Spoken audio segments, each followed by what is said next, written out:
എന്താ ഇവളുടെ ആറ്റിറ്റ്യൂഡ്? നിനക്ക് ഞാൻ വെച്ചിട്ടുണ്ട്.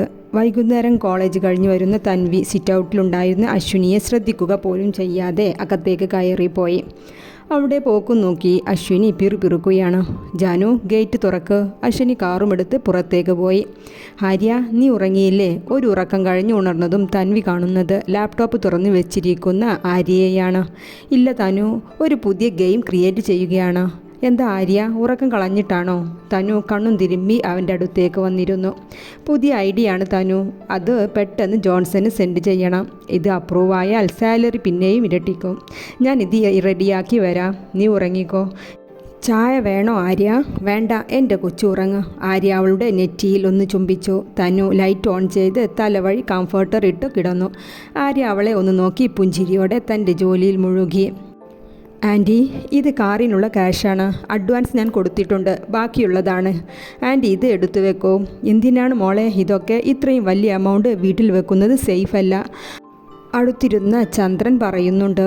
2 ദിവസം മതി ആൻറ്റി, അതിനുള്ളിൽ കാർ എത്തും. ചന്ദ്രേട്ടൻ തടസ്സമൊന്നും പറയണ്ട, മോളുടെ ആഗ്രഹമല്ലേ. സാവിത്രി ചന്ദ്രനെ അധികം പറയാൻ സമ്മതിച്ചില്ല. ചന്ദ്രനും സാവിത്രിയും ഹാളിലിരിക്കുകയാണ്. കൂടെ ആര്യയും അർജുനുമുണ്ട്. തൻവി എല്ലാവർക്കുമുള്ള ചായയുമായി ഹാളിലേക്ക് വരുമ്പോഴാണ് ഈ രംഗം കാണുന്നത്. മോളെ, ഞാൻ എൻ്റെ ഷെൽഫിൽ വെക്കുന്നുണ്ട്, മോൾ ആവശ്യം വരുമ്പോൾ ചോദിച്ചാൽ മതി. സാവിത്രി പണവുമായി റൂമിലേക്ക് പോയി. കുളി കഴിഞ്ഞ് ഇറങ്ങിയതും ആര്യ തനുവിനെ എടുത്തുയർത്തി വട്ടം കറക്കി ടേബിളിലിരുത്തി. എന്തേ ആര്യ, നല്ല സന്തോഷത്തിലാണല്ലോ? അതെ തനു, ഞാൻ ഇന്ന് നല്ല ഹാപ്പിയിലാണ്. എന്താ കാര്യമെന്ന് ഗസ് ചെയ്യുക. എൻ്റെ മണ്ടോ, എന്താ ഇത്ര ഗസ് ചെയ്യാൻ? ഇന്നലത്തെ ഗെയിം അപ്രൂവ്ഡ് ആയിട്ടുണ്ടാകും. തൻവി അവൻ്റെ മൂക്ക് പിടിച്ച് വലിച്ചുകൊണ്ട് പറഞ്ഞു. യെസ് തനു, ജോൺസൻ്റെ റിപ്ലൈ വന്നു. കൺഗ്രാസ് ആര്യ. അതെ തനു, കൺഗ്രാസ് മാത്രം പോരാട്ടോ. പിന്നെ എന്താ വേണ്ടത് ആര്യ? എനിക്ക് അത് പിന്നെ തനു. എന്താ ആര്യ, എന്തിനാ ഇങ്ങനെ മടിച്ച് പറയുന്നത്? എന്നെക്കൊണ്ട് കഴിയുന്നതാണെങ്കിൽ ഞാൻ ഇപ്പോൾ തന്നെ തരാം. തനു അവനെ ഉറ്റുനോക്കിക്കൊണ്ട് ആകാംക്ഷയോടെ പറയുകയാണ്. നിന്നെക്കൊണ്ടേ പറ്റൂ തനു, നിന്നിലൂടെ മാത്രമേ ഞാൻ അത് ആഗ്രഹിക്കുന്നത് തനു. ദേ ആര്യ, നീ വളച്ച് കെട്ടാതെ കാര്യം പറയുക. തനുവിൻ്റെ ക്ഷമ കെട്ടു തുടങ്ങിയിരുന്നു. അത് തനു, എനിക്ക് നിന്നെ വേണം. അവൻ വേഗം പറഞ്ഞു നിർത്തി. അതാണോ കാര്യം? അത് പ്രത്യേകിച്ച് പറയേണ്ട കാര്യമുണ്ടോ? ഞാൻ നിൻ്റേത് തന്നെ അല്ലേ? തനു അതും പറഞ്ഞ് ടേബിളിൽ നിന്ന് ഇറങ്ങാൻ നോക്കുകയാണ്. ദേ തനു, ഒന്നും അറിയാതെ പോലെ കളിക്കല്ലേ. ആര്യ മുഖം വീർപ്പിച്ചുകൊണ്ട് അവളെ അവിടെ തന്നെ പിടിച്ചിരുത്തി. അതെ, മുന്നെന്നോ ആരോ പറഞ്ഞു, ആണുങ്ങൾ വഴി കാണിച്ചു കൊടുത്താൽ മതി എന്നോ മറ്റോ. തനു മറ്റെവിടേക്കോ നോക്കിക്കൊണ്ട് പറയുകയാണ്. ഓ അങ്ങനെയാണോ?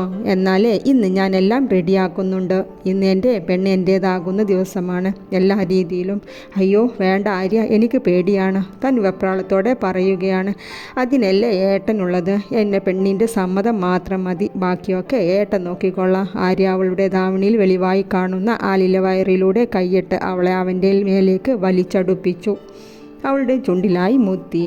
തനു നാണത്താൽ ചുവന്നു തുടുത്തിരുന്നു. ആര്യ മാറിക്കേ, ലേറ്റ് ആകുന്നു, ഞാൻ ഡ്രസ്സ് മാറട്ടെ. അവൾ അവനെ തള്ളി മാറ്റി ടേബിളിൽ നിന്നും ഇറങ്ങി. തനു, അവൻ അവളെ ബാക്കിലൂടെ പിടിച്ച് തന്നോടൊന്നുകൂടി അടുപ്പിച്ചു. 6-7 മാസമായില്ലേ, ഇനിയും എന്നെ തടയരുത് പ്ലീസ്. അവൻ അവളുടെ ചെവിക്കരികിലായി ചുണ്ടടുപ്പിച്ചുകൊണ്ട് പറഞ്ഞു. അവളെ വിട്ട് റൂമിൻ്റെ പുറത്തേക്ക് പോയി. ഇരുവരും ബൈക്കിൽ പോകുന്നത് കണ്ടുകൊണ്ടാണ് അശ്വിനി സാവിത്രിയുടെ മുറിയിലേക്ക് കയറിയത്. ചന്ദ്രൻ കുളിക്കുകയാണ്. അശ്വിനി ആ റൂമിലെ ഓരോ ഷെൽഫും തുറന്നു തിരയുകയാണ്. അവൾ തേടിയത് കയ്യിൽ കിട്ടിയതും ഒരു ചിരിയോടെ ആര്യയുടെ റൂമിലേക്ക് കയറി. തൻവി പഠിത്തത്തിലാണ്, ആര്യ ലാപ്ടോപ്പിലും. സാവിത്രി വാതിലിൽ മുട്ടി വിളിച്ച് അകത്തേക്ക് കയറി. തൻവി വേഗം എഴുന്നേറ്റ് ആര്യയുടെ ഹെഡ്ഫോൺ ചെവിയിൽ നിന്നും മാറ്റി. ചേച്ചിയും സുരേഷ് ഏട്ടനും വന്നിട്ട് എത്ര നേരമായി? നിങ്ങൾക്ക് 2 പേർക്കും റൂമിൽ നിന്ന് പുറത്തിറങ്ങാൻ എന്താ? ഇപ്പോൾ വരാം അമ്മ. തനു വേഗം പുറത്ത് പോകാൻ ബുക്കെല്ലാം മാറ്റിവെച്ച് ആര്യ വീണ്ടും ഹെഡ്ഫോൺ വെച്ച് അവൻ്റെ ജോലിയിലേക്കിരുന്നു. വാ ആര്യ, തനു വീണ്ടും അവൻ്റെ ഹെഡ്ഫോൺ മാറ്റിക്കൊണ്ട് പറഞ്ഞു. എല്ലാവരും ഹാൾ സംസാരിക്കുകയാണ്. ആൻറ്റി, ഞാൻ ഇന്നലെ തന്ന പണം അത് തരൂ. കാർ എത്തിയിട്ടുണ്ടെന്ന് അശ്വിനി ചെവിയിൽ നിന്നും ഫോൺ മാറ്റി കട്ട് ചെയ്തുകൊണ്ട് സാവിത്രിയോടായി പറഞ്ഞു. ആ മോളെ, ഞാൻ എടുത്തിട്ട് വരാം. സാവിത്രി അവളുടെ റൂമിലേക്ക് നടന്നു. പണം വെച്ചിരുന്ന ഷെൽഫ് തുറന്നു നോക്കി. പക്ഷേ അതിനുള്ളിൽ പണം ഇല്ലായിരുന്നു. സാവിത്രിക്ക് പരിഭ്രാന്തി തുടങ്ങി. അവർ റൂമിലുള്ള എല്ലാ ഷെൽഫും തുറന്നു നോക്കുന്നുണ്ട്. അയ്യോ, ഇതെവിടെ പോയി ഈശ്വര, ഞാൻ ശ്രദ്ധിച്ചു വെച്ചതായിരുന്നല്ലോ. അയ്യോ ചന്ദ്രേട്ട, അശ്വിനി മോൾ തന്ന പണം കാണുന്നില്ലല്ലോ. സാവിത്രി വിളിച്ചു പറഞ്ഞുകൊണ്ട് ഹാളിലേക്ക് വന്നു. എന്താ സാവിത്രി നീ പറയുന്നത്? ഇത്ര വലിയ എമൗണ്ട് നീ എത്ര ശ്രദ്ധയില്ലാതെയാണോ വെച്ചത്? മാറി വേറെ എവിടെയെങ്കിലും വെച്ചോ, ശ്രദ്ധിച്ചൊന്നുകൂടി നോക്ക്. ഇല്ല ചന്ദ്രേട്ടൻ, ഞാൻ ഇനി നോക്കാൻ ഒരിടവും ബാക്കിയില്ല. എന്താ ആൻറ്റി, കാണാനില്ലെന്നോ? അശ്വിനി തകർത്തഭിനയിക്കുകയാണ്. പുറത്തുനിന്ന് ആരെങ്കിലും വന്നിരുന്നോ? ഇല്ല മോളെ, ആരും വന്നില്ലല്ലോ. ജാനു, ജാനു, അശ്വിനി ഉച്ചത്തിൽ വിളിച്ചുകൊണ്ടിരിക്കുകയാണ്. ആ മേഡം. ജാനു പേടിയോടെ അശ്വിനിയുടെ അടുത്തേക്ക് വന്നു. ജാനു, സത്യം പറയുക, ഇല്ലെങ്കിൽ ഞാൻ പോലീസിനെ വിളിക്കും. പണം നീ എടുത്തോ? ഇല്ല മേഡം, ഞാൻ സാവിത്രി ചേച്ചിയുടെ റൂമിലേക്ക് ഇന്ന് പോയിട്ടേ ഇല്ല. അവൾ കരഞ്ഞുകൊണ്ട് പേടിയോടെ മറുപടി പറയുകയാണ്. പിന്നെ എവിടെ പോകാനാണ്? അർജുൻ, പോലീസിനെ വിളിക്ക്, അവർ വന്ന് തിരയട്ടെ. അയ്യോ മോളെ, പോലീസിനൊന്നും അറിയിക്കല്ലേ, പണം നമുക്ക് തന്നെ തിരയാം, ചന്ദ്രൻ വേഗം പറഞ്ഞു. അമ്മ, എല്ലായിടം നമുക്കൊന്നിച്ച് തന്നെ തിരയാം. ആരതിയും വേഗം എഴുന്നേറ്റു. അശ്വിനി, റിലാക്സ് ആക്, നമുക്ക് തിരയാം. അർജുൻ അശ്വിനിയെയും കൊണ്ട് സാവിത്രിയുടെ റൂമിലേക്ക് കയറി.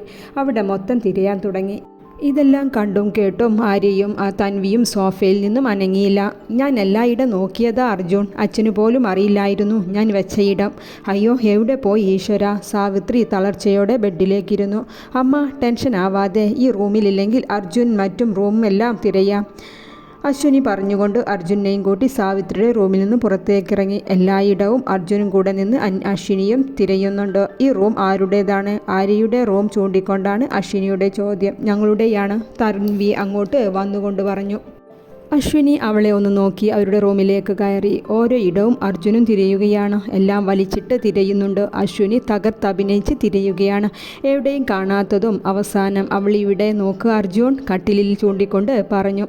അർജുൻ ബെഡ് ഉയർത്തി ചുമരിൽ ചാരി വെച്ചു. ബെഡിൻ്റെ അടിയിൽ കട്ടിലിലായി അശ്വിനിയുടെ പണം കണ്ടെത്തി. അശ്വിനി അത് കയ്യിലെടുത്തു. തൻവിയെ ഒന്ന് നോക്കി. ഇത് എന്താ? അശ്വിനി തൻവിയെ തന്നെ നോക്കി ചോദിക്കുകയാണ്. പണം അടങ്ങിയ കവർ തുറന്ന് നോട്ടുകെട്ടുകൾ പുറത്തെടുത്തു. തൻവി ഒന്നും മിണ്ടാതെ അതിലേക്ക് തന്നെ നോക്കി നിൽക്കുകയാണ്. അശ്വിനി നോട്ടുകെട്ടുകൾ എല്ലാവർക്കും കാണിച്ചു കൊടുക്കുകയാണ്. സാവിത്രിയും ആരതിയും അന്താളിപ്പോടെ നോക്കി നിൽക്കുന്നുണ്ട്. അർജുൻ വിശ്വസിക്കാൻ പറ്റാതെ നെറ്റി തിരുമ്മി നിൽക്കുകയാണ്. എന്താ തൻവി നിനക്ക് പറയാനുള്ളത്? നീയും നിൻ്റെ യൂസ്ലെസ് ഹസ്ബൻഡും കൂടെ ചെയ്ത പണിയെ? അശ്വിനി പുച്ഛിച്ചുകൊണ്ട് പണവുമായി റൂമിന് പുറത്തേക്ക് നടന്നു. എന്താ അമ്മ ഇതൊക്കെ? അർജുൻ സാവിത്രിയോടായി പറഞ്ഞു അവളുടെ പിറകെ പുറത്തേക്ക് പോയി. തനു ഒരു പ്രതിമ പോലെ ഒന്നും മിണ്ടാനാകാതെ അവിടെ തന്നെ നിൽക്കുകയാണ്. സാവിത്രിയും ആരതിയും അവരുടെ കൂടെ പുറത്തേക്ക് പോയി. ചന്ദ്രൻ തലക്കും കൈ കൊടുത്ത് ഹാളിൽ തന്നെ ഇരിക്കുകയാണ്. കൂടെ ആര്യയും സുരേഷുമുണ്ട്.